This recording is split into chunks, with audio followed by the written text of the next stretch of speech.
ada yang mau berpendapat. Ini sangat menarik ya.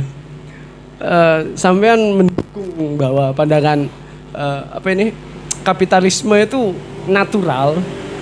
Dari saking naturalnya hewan-hewan memiliki kecenderungan menjelaskan contohnya bahkan ya. Kayak seperti semut. Mungkin hewan paling kapitalistis itu semut. Iya kan? Nggak tahu. Saya nggak pernah ngelihat ayam numpuk makanan ya. Cuma mungkin dari kecil saya nonton film itu semut yang numpuk makanan. Bahkan ada gamenya, ya kan ya. Numpuk makanan itu terus dibagi, ditumpuk aja gitu. Tapi dari saking hebatnya semut itu masuk dalam Al-Quran loh. Iya kan? Dari saking hebatnya semut. Tapi bukan karena kapitalismenya ya. Cuma karena pengertian dia terhadap Raja Sulaiman waktu itu. Ini menarik ya, out of the box ya. Cuma saya juga agak sangsi dengan pendapat sampean. Iya, apakah hewan itu memiliki kecenderungan kapitalistik? Menurut saya tidak. Menurut saya tidak. Sepemahaman saya selama saya mengamati hewan-hewan tuh tidak. Seandainya hewan memiliki kecenderungan untuk kapitalistik, hewan itu akan investasi mungkin ya. Karena selama ini hewan berburu, sebagaimana dia lapar, dia berburu. Dia makan saat dia lapar. Tapi tidak berhenti sebelum kenyang ya, saya nggak tahu. Ya, jadi kayak misalnya semut. Semut itu kan terlihat menumpuk makanan. Tapi menumpuk makanannya semut itu hanya terjadi tidak setiap hari. Karena semut itu ada apa namanya ya? Seperti inilah. Beruang. Hibernasi. Dia akan mengkonsumsi sebanyak mungkin untuk memenuhi kebutuhannya untuk hibernasi. Dan dia bangun saat lapar, dia makan lagi setelah hibernasi. Jadi untuk dikatakan kapitalistik itu tidak. Jadi sebenarnya nih, Max Weber ini mengutip perkataan seorang ekonom. Saya lupa nama depannya, intinya namanya Sombert. Ada Sombert. Perilaku ekonomi, tentang perilaku ekonomi ada dua. Ada yang untuk memenuhi kebutuhan, ada yang untuk mencari laba. Jadi basis untuk mendefinisikan atau mencari kategorisasi tentang kapitalisme itu dilihat dari ini. Laba. Apa itu laba? Adalah nilai lebih. Nilai lebih.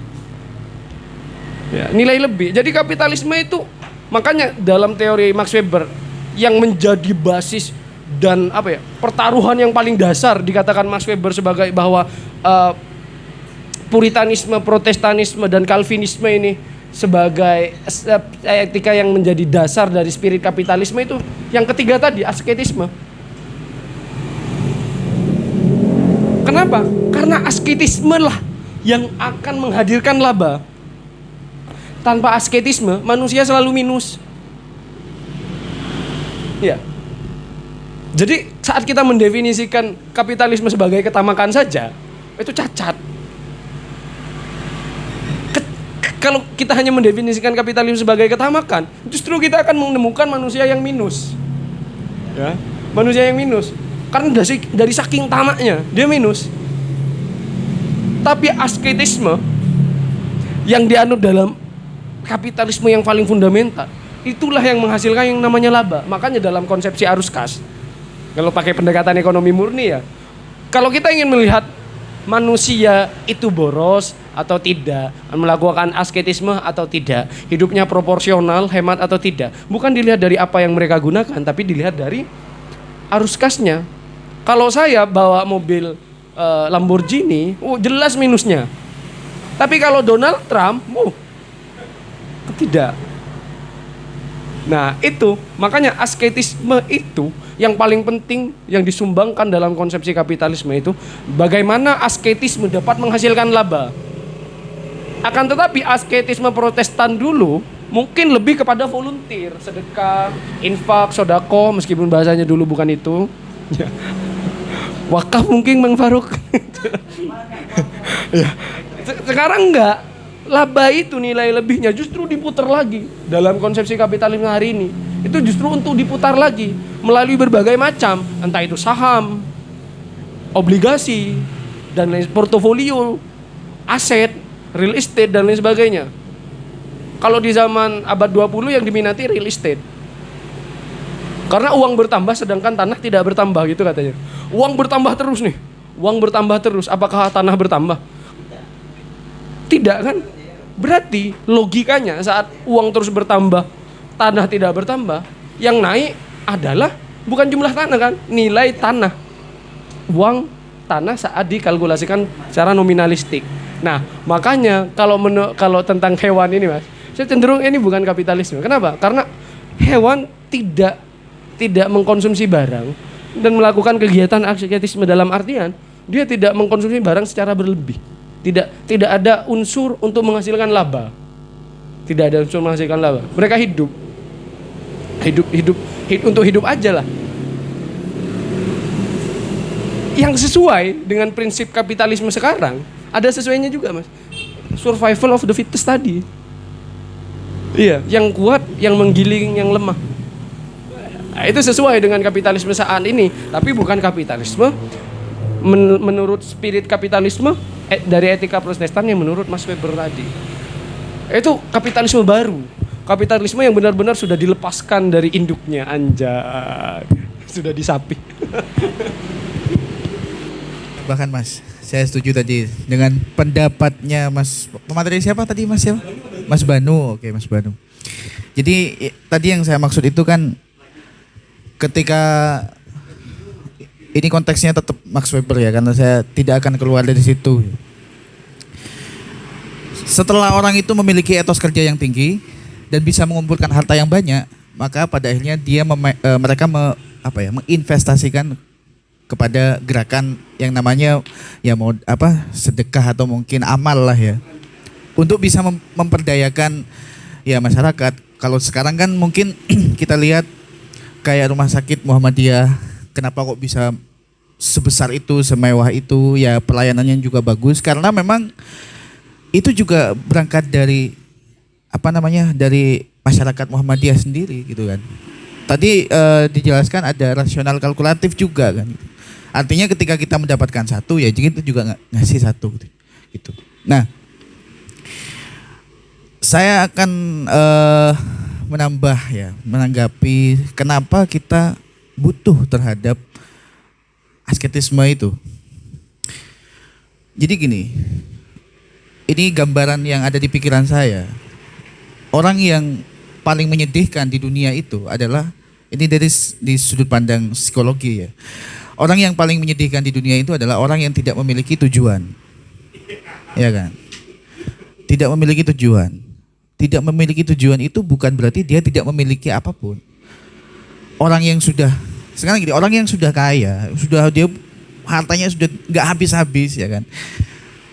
Mobil ada, rumah sudah mewah, istri sudah banyak istri kan.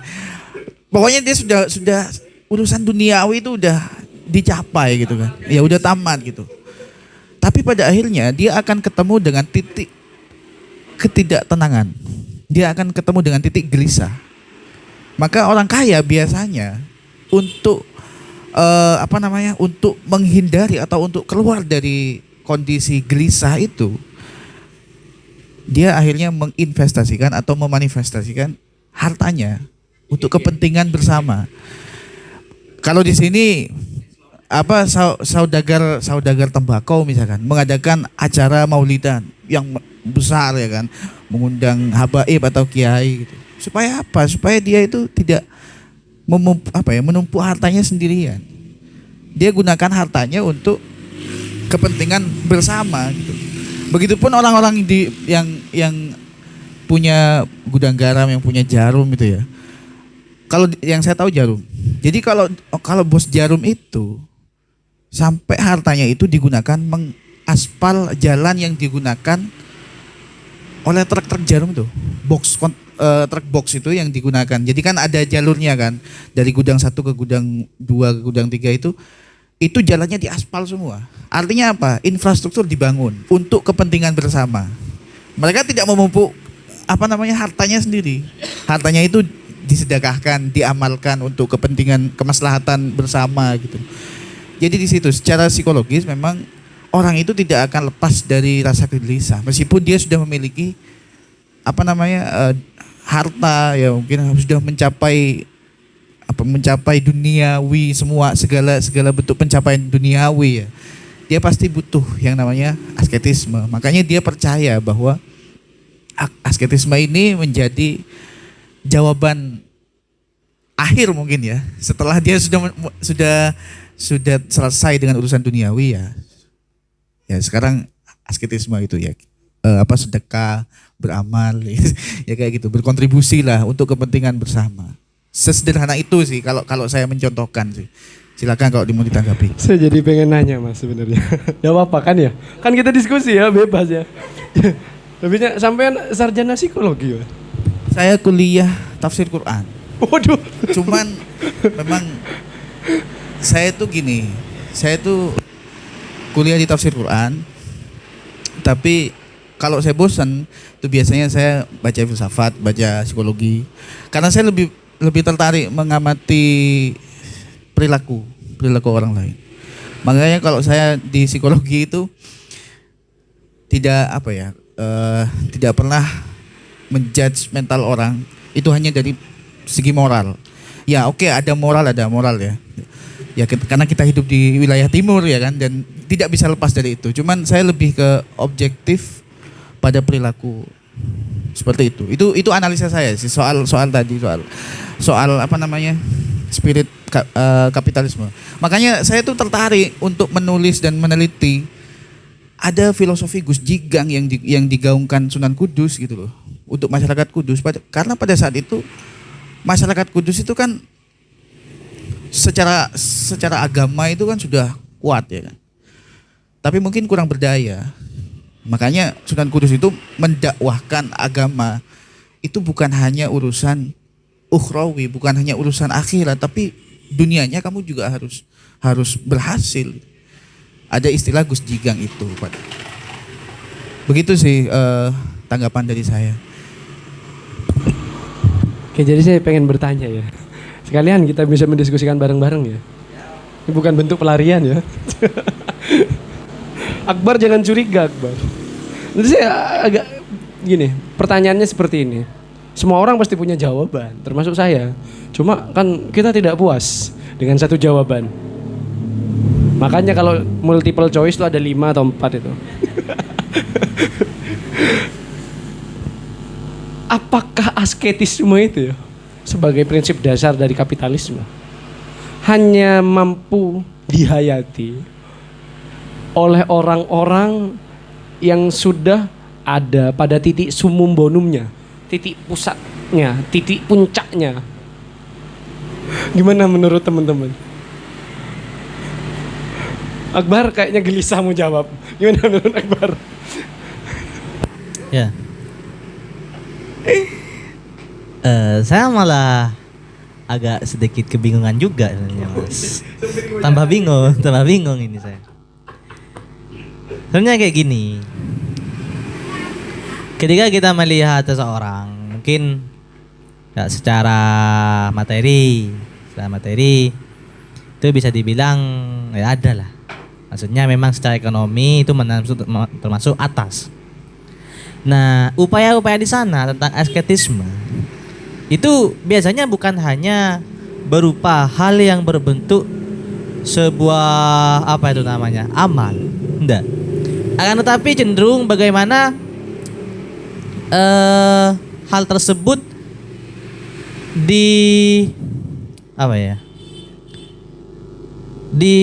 dibuat seolah-olah itu merupakan hal yang berbentuk asketisme.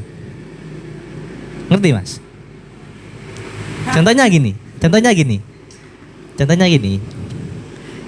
Ini tujuannya nanti untuk melanggengkan kapitalisme amoral tadi. Contohnya gini. Anggaplah saya itu merupakan sebuah penguasa pedagang. benar. Benar. Seorang seorang pedagang dan bisa dilihat bahwa untuk di wilayah A itu saya termasuk orang yang memang secara kategori memang paling sukses. Ya, seperti itu.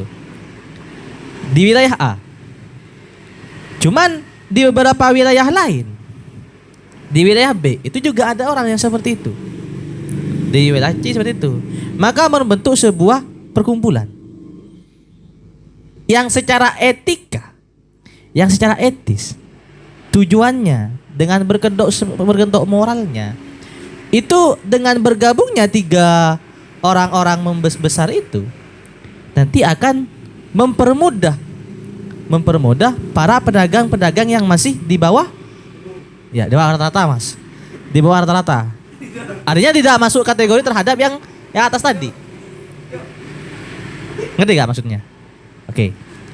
Nah cuman di sana ketika seolah-olah gini, saya kan anggap pedagang kerupuk ya, anggap pedagang kerupuk saja. Takut tendensi nanti mas ya. Pedagang kerupuk wilayah A anggap saya, wilayah B Faruk, wilayah C Nanang. Nah. Akan tetapi 3 orang itu membentuk sebuah perkumpulan dengan maksud dan tujuan ingin menghimpun pedagang-pedagang yang masih di bawah rata-rata untuk memajukan perekonomian agar suplai bahan yang dia miliki itu mampu dihandle oleh 3 orang besar ini. Akan tetapi sebenarnya maksud dari situ itu nanti akan menjadi mafia 3 orang ini. Nah itu proses adalah saya sebuah hal yang dilanggengkan dalam proses kapitalisme itu sendiri dengan berkedok nilai etisnya itu tadi. Paham mas? Lah itu. Jadi kalau saya tuh kenapa tadi menyampaikan bahwa ada fenomena yang terjadi setelah orang-orang pada akhirnya berhasil memiliki etos kerja yang tinggi. Kemudian mereka juga berhasil mengumpulkan harta yang banyak. Tapi mereka melupakan etos atau etika yang ditawarkan oleh Weber ya. Dan pada akhirnya mereka bunuh diri. Banyak yang bunuh diri. Kalian kalau misalkan ada yang pernah baca penelitiannya Emil Durkheim, itu dijelaskan bahkan bunuh diri itu ada banyak jenisnya gitu. Ada yang orang itu jalan di pasar terus ketawa-ketawa habis itu bunuh diri gitu. Ada yang seperti itu. Bahkan fenomenanya itu setelah Max Weber ya. Nah, kenapa ada fenomena seperti itu? Itu menunjukkan bahwa asketisme itu sangat penting. Max Weber itu sudah bilang bahwa kamu itu tidak akan merasakan kecukupan meskipun kamu sudah menumpuk harta yang banyak. Kalau tidak diamalkan, kalau tidak dibuat amal jariyah. Kalau harta kamu itu diamalkan, dibuat amal jariyah, kamu akan merasakan ketenangan bahwa kamu itu tidak hanya bermanfaat buat diri kamu sendiri, tapi juga untuk orang lain. Di situ. Ya persoalan kalau di sini ada mafia apa segala macam itu kan itu kan persoalan baru ya. Tapi yang jelas yang jelas ya itu tadi kan dampak dari kapitalisme yang sudah terjadi justru di eranya Max Weber gitu ya. Tapi yang saya garis bawahi di sini yang saya fokuskan itu soal asketisme itu betapa pentingnya gitu. Saya mencontohkan tadi orang yang paling menyedihkan itu orang yang nggak punya tujuan meskipun dia sudah memiliki apapun gitu loh. Karena pada akhirnya dia akan ketemu dengan fase kekosongan. Setiap dari kita itu memiliki fase-fase krisis eksistensial, krisis identitas. Kita mempertanyakan untuk apa kita hidup di dunia? Pasti itu. Nah, biasanya orang yang sudah mulai mempertanyakan pertanyaan seperti itu pada dirinya, itu akan mulai mencari apa sih sebenarnya yang saya cari. Kebetulan kalau di masyarakat kita itu, oh kita bisa eksistensi dengan harta. Orang Madura itu sangat menghormati orang kaya. Faktanya kan begitu. Kita itu kalau misalkan udah buku kita udah banyak, referensi kita banyak, tapi kita nggak kaya secara materi, itu agak kurang dihormati ya kan. Apalagi ilmu yang kita terapkan tidak begitu relevan dengan masyarakat. Kecuali kalau kita kaya, udah punya duit banyak, sering bagi-bagi duit, itu kita lebih praktis ya, dapat penghormatan dari orang. Itu menunjukkan bahwa setiap orang itu akan mengalami fase-fase krisis dalam dirinya sendiri, dan orang yang hanya bertumpu pada hal-hal materialisme, yang hanya menganggap bahwa materialisme itu suatu kebenaran, kebenaran tunggal gitu ya, dia akan tidak terpuaskan dengan hal-hal yang non materi gitu. Dia tidak akan percaya bahwa nilai sholat itu sholat itu begitu penting, pahala itu begitu penting. Makanya banyak sekarang orang-orang yang merasakan krisis itu ya, merasakan krisis identitas, yang kehilangan makna dalam hidupnya. Mereka itu bukan mencari makna, justru bukan berusaha untuk mencari makna hidupnya, tapi menggantinya dengan kesenangan. Itu dibuktikan bahwa sekarang risetnya banyak orang yang pada akhirnya jatuh pada narkoba, banyak orang yang pada akhirnya masuk ke dalam klub malam, banyak yang ya begitulah ya. Ya secara psikologis ya mereka itu sebenarnya mencari makna hidup, mencari kebahagiaan, tapi caranya aja yang salah. Mereka ingin instan aja. Oh, saya bisa merasakan ketenangan kalau saya memakai sabu, memakai narkoba gitu kan. Tapi setelah sadar pusing lagi, mempertanyakan untuk apa saya hidup di dunia. Dijok lagi buat sama sabu-sabu, sama ekstasi. Jadi gitu. Makanya ya itu tadi ya, balik ke asketisme tadi. Mengapa Max Weber itu menekankan asketisme? Ya biar orang itu tidak depresi setelah berhasil mengumpulkan harta sebanyak-banyaknya, biar nggak kehilangan makna hidup. Setelah mereka itu mendatangi konsep the calling itu tadi. Saya gitu sih. Silakan.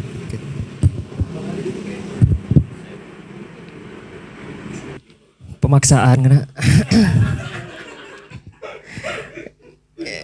Sebenarnya apa yang jadi pertanyaan saya itu sudah di awal-awal sudah banyak dijawab tadi ya. Apalagi sama Mas Faruk itu tadi. Artinya tentang apakah yang etika kapitalis, etika Protestan ya. Saya dari tadi masih bingung apakah yang etika Protestan mempengaruhi spirit kapitalis atau sebaliknya kayak gitu. Tadi ternyata lebih ke bukan kayak gitu lebih ke bentuk apa itu tadi ya. Bentuk bahwa yang lebih cenderung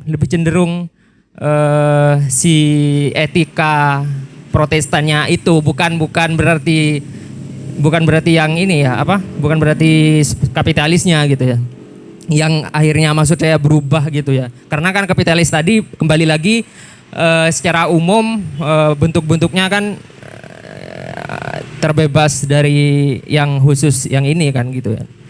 Nah kemudian saya lebih melihat pada ranah yang misalnya itu kan masih di ruang lingkup untuk kelompok ya Protestan Calvinis ini gitu. Misalnya gimana kalau dia udah ini kan kita hidup bernegara gitu kan ya. Di mana di situ ada aturan-aturan yang disepakati sama pemerintah di sana gitu. Pemahaman saya bahwa etika itu kan tiap kelompok itu tolak ukur benar salahnya beda-beda gitu kan. Itu gimana? Misalnya bahwa agar perbedaan-perbedaan etika yang tolak ukur benar salahnya itu beda-beda, tiap-tiap kelompok itu beda-beda, bahkan tiap agama lah gitu. Itu bisa terakomodasi sama aturan-aturan, karena ketika kita menjalankan si kelompok ini, menjalankan Calvinis ini, menjalankan etikanya itu, kapitalis spirit itu dengan apa? Dengan spirit, dengan etika dianya sendiri, mereka sendiri, itu kan kadang masih agak apa bersinggungan dengan etika-etika yang berseberangan misalnya gitu. Gitu sih, apa misalnya mungkin nanti ini ya. Saya juga kadang dari tadi kepikiran sama utilitarian gitu. Karena itu kan mungkin kalau pakai analisanya ini bisa jadi angin segar juga bagi penganut utilitarian gitu ya. Bahwa ada spirit ini apa ada etika ini gitu loh. Karena utilitarian yang kita kenal kan bebas nilai gitu kan. Karena itu kalau misalnya membawa nilai-nilai tertentu kan manfaat yang didapatkan hanya untuk manfaat kelompok terkhusus sendiri gitu kan. Nah ini sih. Itu gimana kalau misalnya beririsan dengan yang berbeda gitu. Itu. Karena saya nggak ikut dari awal soal ini tuh. Tapi apa namanya? Kalau kembali, mungkin ada sedikit jawabannya juga ke pertanyaannya Mas itu ya. Bahwa ya kita bisa aja tuh Pak. Baru setuju dengan spirit itu kalau kita baru ada di titik puncak gitu loh. Padahal ya belum ada sampai sekarang orang-orang yang ada di titik puncak gitu. Yang benar-benar menguasai semuanya itu belum ada rasanya gitu. Messi pun belum gitu. Belum menang AFC soalnya. Iya. Jadi gini. Mungkin Mas Ariel ini agak familiar sama ini. Slim mole Mas tahu? Slim mole. Itu semacam tumbuhan enggak, hewan juga enggak itu. Itu unsur paling primitif itu ternyata yang masih ada sampai sekarang gitu. Tokyo itu untuk menentukan tempatnya tuh. Ini saya agak jauh biar pusing sekalian gitu Mas ya. Soalnya saya pusing juga dari tadi. Tokyo itu untuk menentukan tempat-tempat daripada stasiunnya Mas. Mereka tuh pakai prinsip itu. Peneliti Jepang dia menemukan itu, dia bikin labirin di tiap titik itu dikasih sumber makanannya slim mole ini. Ternyata slim mole ini akan berkembang ke tempat-tempat itu dengan jalur yang paling efektif dan paling efisien. Makanya sistem transportasi Jepang untuk kereta bawah tanah pakai sistem dari slim mole ini, belajar dari slim mole itu. Nah, mereka pikir slim mole itu tiap mencapai tujuan baru, setiap mencapai itu akan memberi akan melahirkan organisasi baru tuh. Itu mereka pikir tuh ada banyak makhluk ini gitu. Ternyata enggak. Ternyata ini satu nukleus Mas Iman. Satu makhluk inti ini yang terus berkembang. Selama di situ ada sumber yang bisa mereka ambil, mereka akan terus berkembang. Padahal ini makhluk paling primitif banget. Berarti menunjukkan bahwa ya basic dari kapitalisme ya ketamakan. Selama mereka bisa menguasai semuanya, mereka akan ambil gitu. Dan ini ditunjukkan sama makhluk paling primitif ini, buktinya slim mole itu. Digambarkan di situ ya, bukan cuma di fenomena manusia gitu Mas ya. Makhluk yang paling primitif sekalipun yang nggak punya pikiran, slim mole yang cuma punya satu, ya mereka cuma punya jaring, secara anatomi mereka cuma punya jaringan yang bisa mengantarkan makanan ini dan juga satu sel inti. Mereka berkembang jangan itu. Dimanapun ada mereka akan berkembang ke arah itu. Dan kenapa dipakai di teknologi transportasi, karena itu ya jalurnya mereka kan berusaha mencari jalur yang paling efektif dan paling efisien gitu. Jadi saya tetap sama statement saya bahwa ya kapitalisme dasarnya ada di insting kita gitu.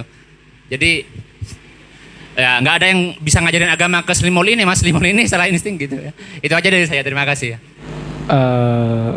Bagus ya, mungkin ada yang mau nambah dulu. Bang Faruk mungkin mau bernebak atau jadi kayak punya Bang Ari lah pada tadi, agak lupa saya. Mungkin Ketika nah ini kan butuh pemerintah kan. jadi dari Mas Ariel dulu ya Bang ya. Jadi kayak sebenarnya kalau kita pengen tahu pendekatannya Weber ini lebih kepada deskriptif sih. Ya penelitian deskriptif analitis. Jadi dia cuma pengen tahu spirit kapitalisme ini sumbernya di mana gitu. Dia tidak ada dia tidak membahasakan bahwa saat kepentingan ini nanti beririsan nanti bagaimana, enggak ke sana. Jadi melalui ini genealogi kapitalisme yang paling dasar itu spiritnya. Ya, yang paling dasar itu spirit. Motivasi. Makanya dia menginginkan dalam prinsip the calling. Kalau dalam hewan itu, apa motivasi dia gitu ya? Kalau survivability misalnya, kalau misalnya DNA kita, kan itu membawa informasi. Informasinya apa? Apakah survivability? Saya agak skeptis mas saat ada hewan mencari sumber paling efektif, terus dikatakan bahwa dia survivability, enggak bisa itu. Survivability itu ranah sosiologis nanti.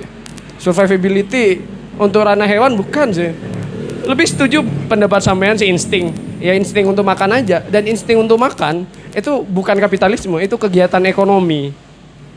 Kegiatan ekonomi. Orang untuk melakukan kegiatan konsumsi, produksi, reproduksi. Itu kegiatan ekonomi semua. Kegiatan ekonomi bukan kapitalisme. Nggak bisa untuk dikatakan kapitalisme. Tetap nggak bisa. Kalau ya ini permainan logika kan. Ada beberapa aspek yang dapat dikategorikan sebagai kapitalisme. Salah satunya adalah ya paling efektif untuk mencapai untung yang sebanyak-banyaknya. Itu baru satu unsur yang terpenuhi. Apakah hewan itu menghasilkan laba? Kan enggak ada. Buktinya hewan itu hanya konsumsi. Hewan itu hanya melakukan kegiatan konsumsi. Ada yang mengatakan bahwa hewan itu juga bisa reproduksi. Bisa, reproduksi kan bukan produksi. Fokus mas tenang. Reproduksi mas bukan produksi. Kalau produksi yang dihasilkan dari hewan apa? Telur, susu, itu bukan hasil produksi untuk kegiatan kapitalistik. Ada ayam punya perusahaan telur, nggak ada. Misalnya ini, mereka hanya melakukan kegiatan konsumsi. Dan kapitalisme itu Untuk menguasai area kan laba juga berarti. enggak, no. Menguasai daerah itu jadi. Bukan. Mereka semakin kuat, semakin besar kan, mereka semakin menguasai daerah itu jadi. Bukan menguasai area, Pak. Seperti sampean punya rumah, apakah untuk menguasai daerah itu? Kan tidak. Sampean hanya menunjukkan secara rasional bahwa tempat itu yang nyaman untuk dinikmati karena dekat dengan sungai. Dalam artian menurut sampean kalau hewan itu dekat dengan sumber daya kehidupan.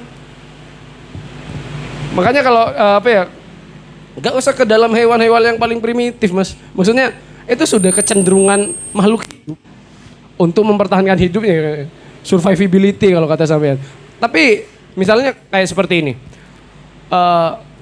Tahu ini hiu apa itu? Hiu putih.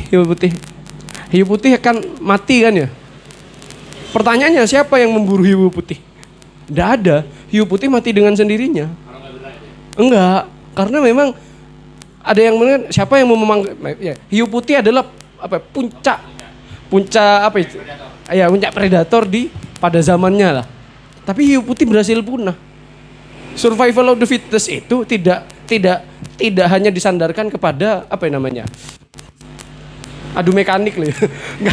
Nggak hanya dipandang dari adu mekaniknya saja, tapi bagaimana kondisi alam. Misalnya saat kondisi alam tidak memungkinkan, apa itu Slimon tadi tidak diberikan titik-titik itu, apakah dia mampu untuk melakukan kegiatan yang seperti itu? Kan enggak. Dalam artian apa? Ada motif. Makanya motif itu dalam prinsip Max Weber itu ada namanya the calling. The calling lagi, motif. The calling. Kalau dalam Slimon tadi, the callingnya Slimon itu ya makan. Nah, tapi kalau dalam the callingnya kapitalisme itu bukan makan, mas. Kalau the callingnya hanya cuma makan, mas. Siapa yang nggak makan? Bahkan mungkin virus itu makan. Dan virus melakukan dominasi terhadap areanya. Makanya orang sampai mati, ya kan ya? Karena didominasi virus. Coba virus itu kalem aja, kayak flu misalnya. Iya kan flu virus juga ya. Tapi kalau corona enggak. Tapi flu itu tidak mendominasi karena kalah. Seandainya menang terus mendominasi terus. Tapi apakah itu kapitalisme? Tapi tidak bisa. Itu kegiatan konsumsi. Kapitalisme itu kegiatan produksi. Nah, selama itu tidak memenuhi kegiatan ini, kalau untuk konsumsi sama seperti ini, sistem bank. Bank itu tidak akan memberikan bentuk pinjaman terhadap orang yang ngutang karena kurang makan. Nggak ada. Apa alasan peminjaman bank? Saya kurang makan, saya kekurangan nutrisi, kalsium, vitamin B3 dan nggak ada. Tapi kalau sampean mau pinjam uang di bank, pertama perusahaannya apa, asetnya apa, daya bayarnya berapa persen. Dalam artian bank itu hanya memberikan utang dalam hal yang bersifat produktif, produksi. Kapitalisme tidak dibangun berdasarkan kepada prinsip konsumsi. Ya.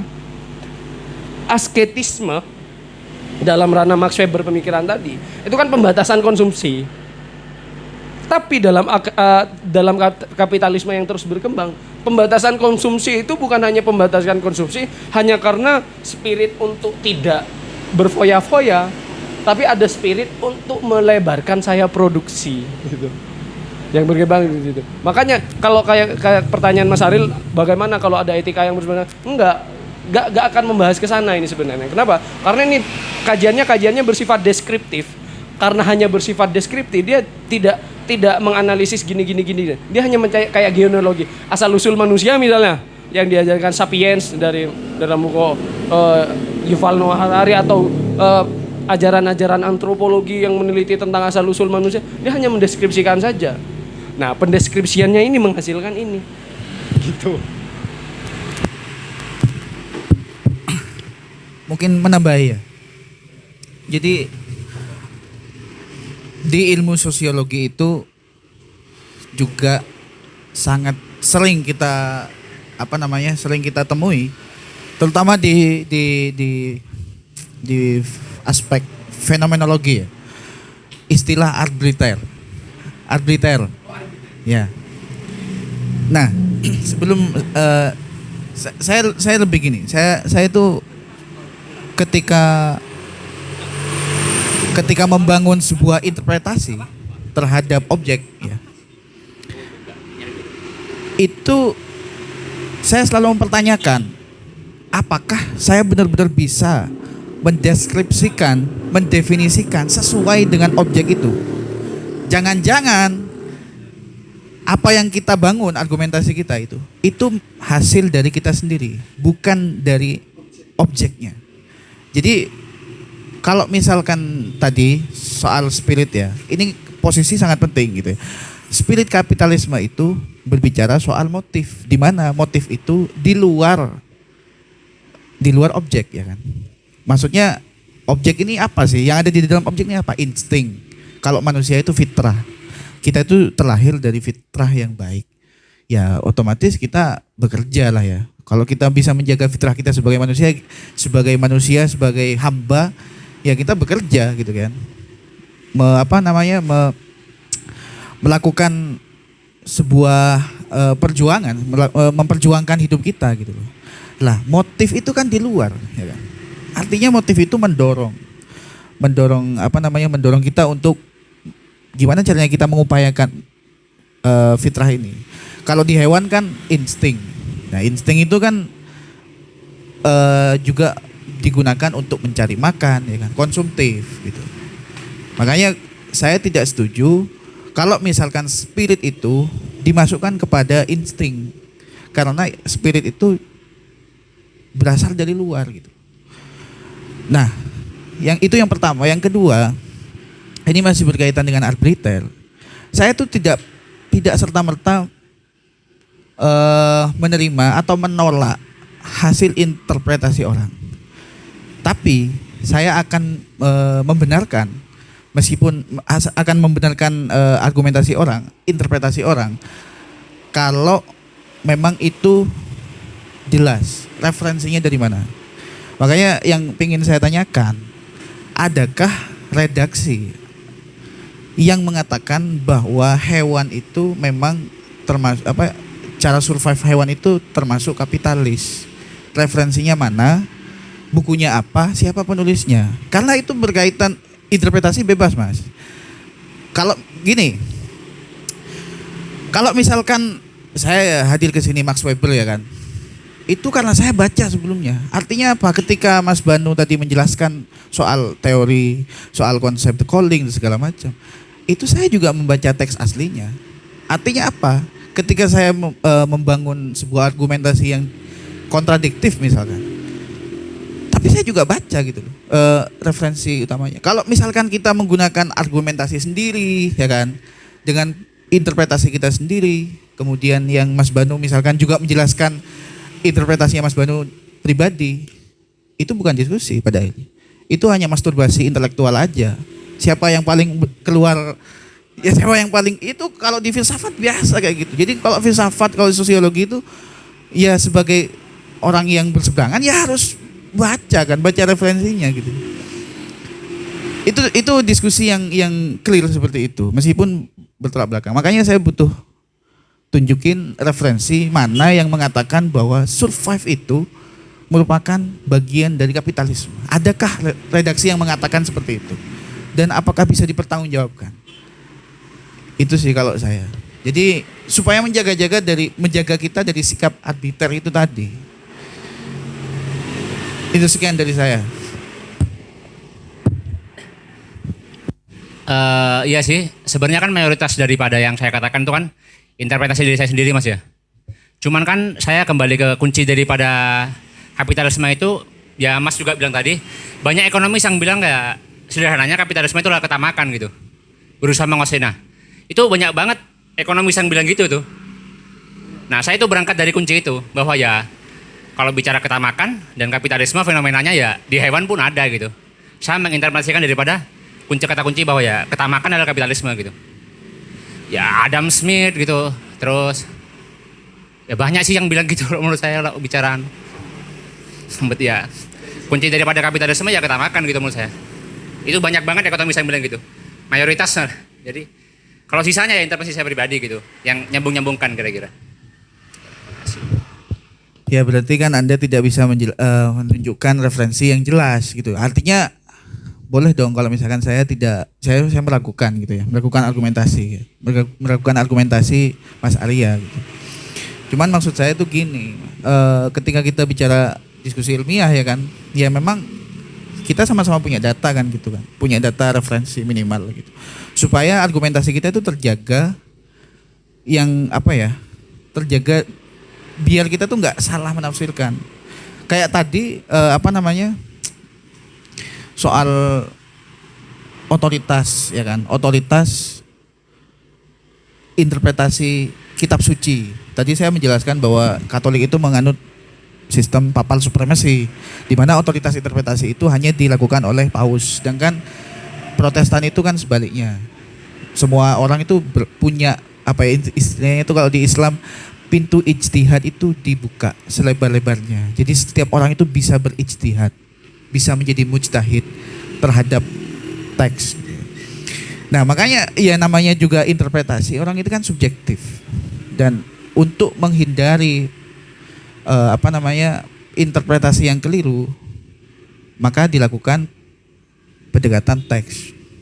Teks dulu. Dari teks baru kontekstual, baru analogi. Kan seperti itu. Sehingga itu kan kalau di mantek jelas, kalau di ilmu logika kan jelas. Ketika kita membangun argumentasi, berarti kan ada rumusnya kan. Definisi seperti itu juga gitu. Ya kalau cuman sekedar cocok logi ya mohon maaf gitu loh, kurang bisa diterima gitu kalau saya sih. Itu yang pertama. Yang kedua soal tadi ya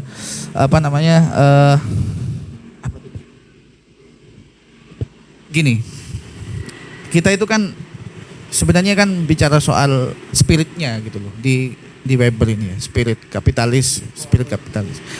Titik tekannya itu ada pada spiritnya itu. Jadi spirit itu bisa membangun kapitalisme. Kapitalisme itu tidak bisa lepas dari yang namanya asketisme menurut Weber.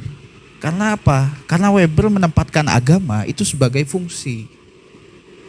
Jadi agama itu di mata Weber bukan hanya sebatas batu hukum saja atau batu suci saja, bukan. Tapi agama ini bisa memberi motivasi atau bisa memberi dorongan kepada seseorang untuk survive dalam hidupnya, untuk untuk kelangsungan hidupnya, untuk bisa menggapai kesuksesan dalam hidupnya. Dan di situ dari kapitalisme itu tidak hanya cukup di situ saja gitu, tapi ada asketisme gitu. Ya itu sih sekedar tambahan dari saya ya. Jadi saya agak skeptis sama interpretasi orang, kecuali saya memang baca referensinya. Karena di kampus saya diajari seperti itu. meskipun berseberangan, tapi saya tetap harus baca referensinya. Begitu. Terima kasih. Jadi kalau menurut saya masturbasi intelektual itu masih lebih baik daripada orang yang tidak terangsang intelektualnya, ya kan ya. Ya. Jadi enak masturbasi intelektual sampai dia tahu ternyata pernikahan intelektual itu lebih asik gitu ya. Enggak apa-apa, namanya juga krisis identitas. Tapi itu pertanyaan yang mungkin memang sangat mengagetkan ya. Mungkin kalau mungkin bisa dikategorikan dapat membuat orang shock ya. Karena memang di luar batas nalar dan saya suka yang seperti itu. Bukan dalam artian suka masturbasi ya. Iya, karena kalau laki-laki onani. Gitu ya. Jadi itu banget positifnya yang saya tangkap itu bagaimana kita menggunakan memaksimalisasikan kemampuan logika kita untuk memberikan pertanyaan yang fundamental. Saya bangganya itu pertanyaan yang fundamental. Apakah kapitalisme itu hanya dalam pengertian hal yang bersifat manusiawi? Apakah hal yang non manusiawi dengan basis reasonnya ini nih? Premisnya saya jelas nih. Premisnya saya adalah pendapat Schomburg dan bagaimana ekonom-ekonom lainnya membangunkan bagaimana ketamakan itu merupakan basis ajaran kapitalisme gitu. Itu kan sepertinya pertanyaan fundamental. Pertanyaan yang fundamental tidak bisa kita lupakan. Karena itu yang akan mengukuhkan basis fundamental dari pemahaman seseorang. Dan pertanyaan itu semuanya bersifat alami. Ya kan? Siapa yang mau ngarang pertanyaan? Pasti pertanyaannya nggak fundamental. Ya, itu pertanyaan karangan. Gitu ya. Siapa? Yang mana ini? Saya. Ayo, Pak.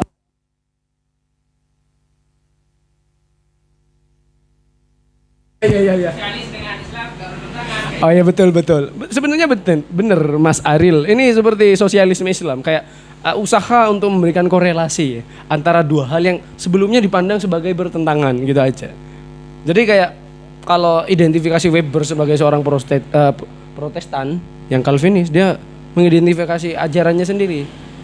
Ada beberapa aspek mungkin karena kedekatannya atau karena memang objektif dia menemukan hal itu semua di sini. Yang menarik itu ada karya dari Prof. Siapa lupa saya. Itu mantan rektor UIN Suka. Judulnya Kapitalisme Islam. Dari kapitalisme perdagangan sampai menuju kapitalisme religius. Nah, ini lebih asik lagi nih kayaknya.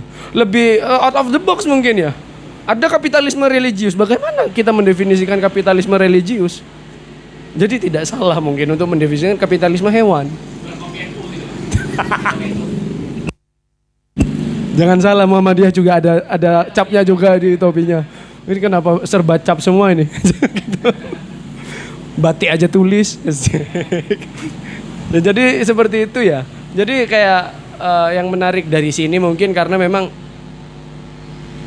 spirit itu ya, spirit yang menjadi dasar bagaimana dia mewarnai dan termotivasi untuk mengintegrasikan dua hal yang bertentangan. Makanya kalau menurut pendapat dahulu, kapitalisme yang menurut sampean itu hanya berdasarkan kepada ketamakan, kesenangan-senangan dan lain sebagainya, yang sekarang sudah disistemasi menjadi asketisme yang tidak seperti asketisme zaman dahulu. Dulu tuduhannya itu tidak sama sekali memiliki afiliasi dengan etika manapun. Nah, Weber nih nggak setuju, nggak mungkin. Segala sesuatu pasti memiliki afiliasi, termasuk dalam hal bersifat etik. Meskipun sekarang kapitalisme memiliki etikanya sendiri, etikanya yang menurut sampean tadi, efisiensi. Bagaimana kita dapat mengeluarkan sedikit mungkin, itu sekarang jadi etika kapitalisme. Tapi jangan salah, etika kapitalisme yang salah itu, menurut Weber ya, itu berasal dari etika Protestan, yaitu asketisme, gitu. Makanya asketisme itu menjadi bahkan memang sampai saat ini masih relevan. Cuma asketismenya Protestan dulu kan lebih ke hal yang bersifat amal ya kan. Kalau asketisme yang sekarang kapitalisme juga bersifat amal. Ya, tapi bukan amal dalam artian amal sodako itu. Dipekerjakan juga amal, ya kan?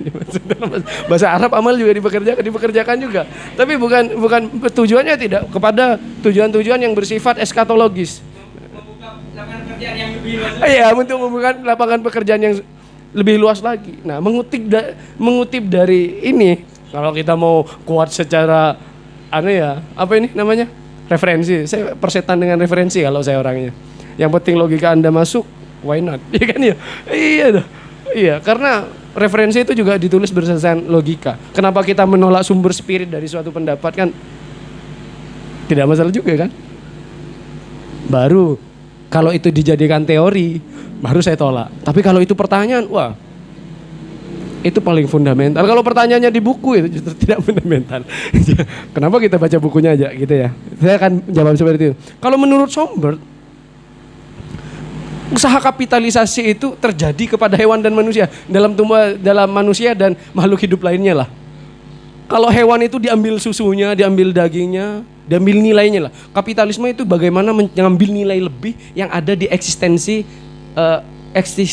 makhluk lain lah, baik itu manusia atau makhluk lainnya. Kalau kata Sombert apa? Kalau hewan, misalnya ayam atau sapi itu diambil telurnya atau susunya atau dagingnya untuk mengambil nilai yang ada di dalam dirinya. Kalau manusia itu diambil uangnya untuk mengambil nilai di dalam. Makanya orang yang menjual dirinya itu sama saya orang jual harga diri itu. Ya. Itu sama seperti itu, korban kapitalisme. Korban bagaimana orang menukar. Orang yang berhasil ditarik oleh kepentingan kapital. Makanya apa yang paling mahal di dunia ini adalah yang tidak dijual. Ya, karena jual, kegiatan menukar suatu bentuk kekayaan dan lain sebagainya, itu untuk mengukur nilai. Sehingga hal yang tidak dijual adalah hal yang nilainya tidak terukur. Ya, kalau tidak terukur dalam konsepsi matematika itu adalah lapan yang ke samping atau tanpa batas. Makanya kita kalau melihat bagaimana kapitalisme sebagai suatu hal yang bersifat nilai, kita kayak akan menentukan suatu bentuk pandangan yang lebih ternyata kapitalisme bukan hal yang seremeh-temeh hanya ketamakan, nggak hanya remeh-temeh survival of the fittest, nggak hanya itu ternyata. Banyak, misalnya kita ke teman kita mengambil suatu bentuk manfaat yang berlebih, misalnya Akbar mau joki ke saya misalnya, harganya 1.500.000, dia mau bayar 500, kapitalisme. Dia mengambil lebih jasa di situ, mengambil lebih jasa, ada bentuk penyisihan jasa. Akan seperti itu Akbar, saya kan nawarin kemarin. Saya nggak tahu ya, joki skripsi itu bisa dikriminalisasi nggak sih? Bisa ya, untung delik aduan ya.